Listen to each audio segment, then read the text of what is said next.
Thank you very much. Next to be sworn in is the exalted office of His Excellency, the Commander-in-Chief of the Armed Forces, Federal Republic of Nigeria.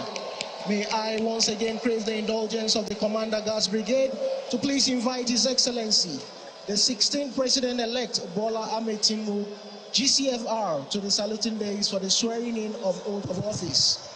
And he's being accompanied by Excellence! And bear true allegiance to the Federal Republic of Nigeria, that as President of the Federal Republic of Nigeria, I will discharge my duties and perform my functions honestly, to the best of my ability, and faithfully, in accordance with the Constitution of the Federal Republic of Nigeria and the law.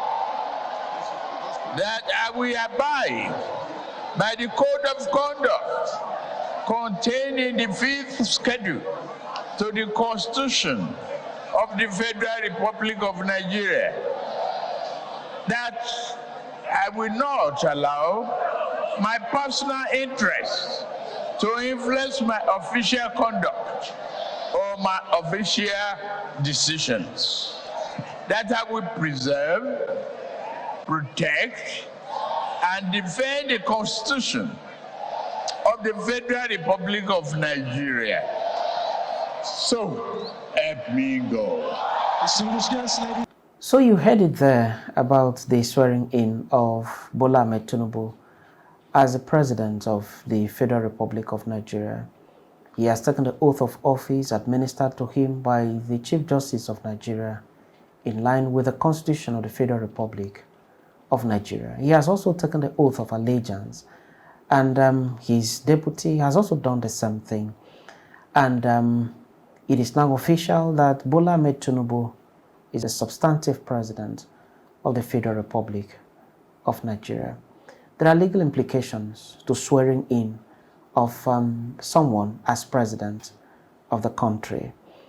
And the first legal implication is the fact that Bola Ahmed Tinubu, like I said, is the substantive president of the Federal Republic of Nigeria as at this time.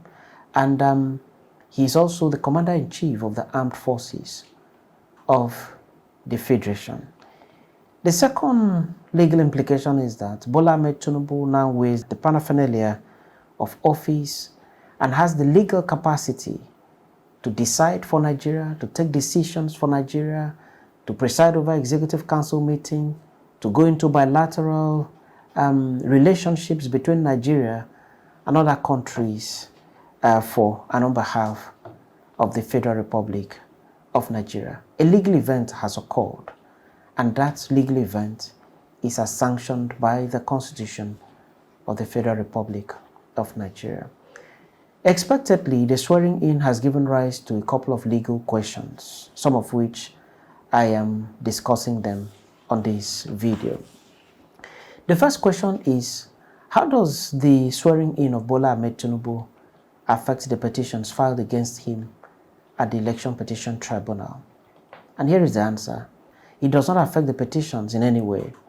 The petitions will still continue till conclusion.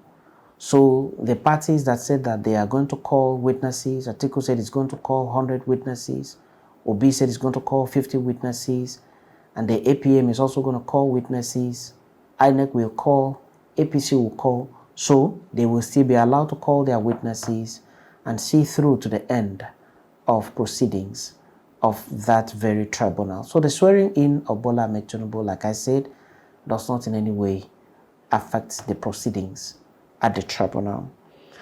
The second question is, what if the tribunal decides against him at the end of proceedings? Note, what if? Now, the answer to this is that even if the tribunal decides against him at the end of proceedings, Bola Ahmed Tinubu will still continue in office as president and commander-in-chief of the armed forces. He doesn't leave the office upon the delivery of a decision of a tribunal that is not favorable to him. So he continues to remain in office. He now has to appeal to the Supreme Court, and he will have to wait for the decision of the Supreme Court, which is the final court on the matter, to know whether his seat is going to be retained by the court or he will be asked to go finally.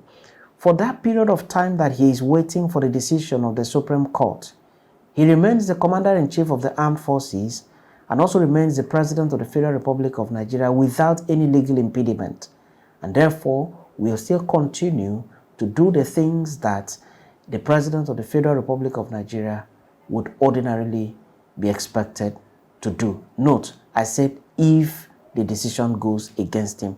At the time of the making of this video, there is no such decision.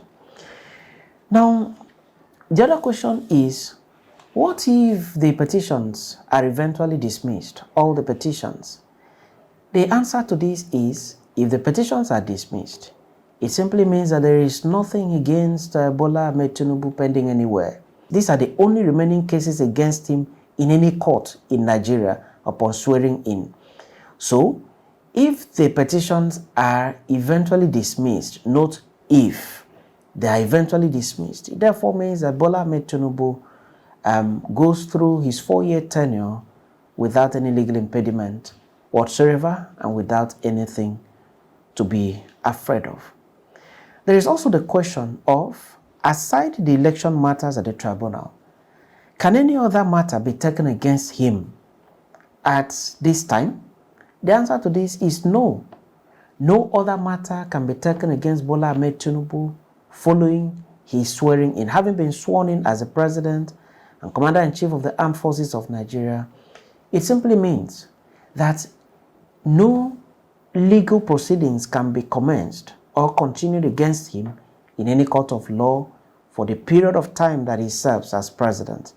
This is because by the Constitution of the Federal Republic of Nigeria, upon swearing in as President, you are covered with immunity and no criminal or civil prosecution whatsoever can be carried out or carried on against the President of the Federal Republic of Nigeria. So Bola Ahmed Tinubu remains immune for the period of 4 years that he serves as President of the Federal Republic of Nigeria. That's the size of today's edition of You and the Law. Do remember to subscribe to this channel so that from time to time you can receive notifications on every new video loaded to the channel.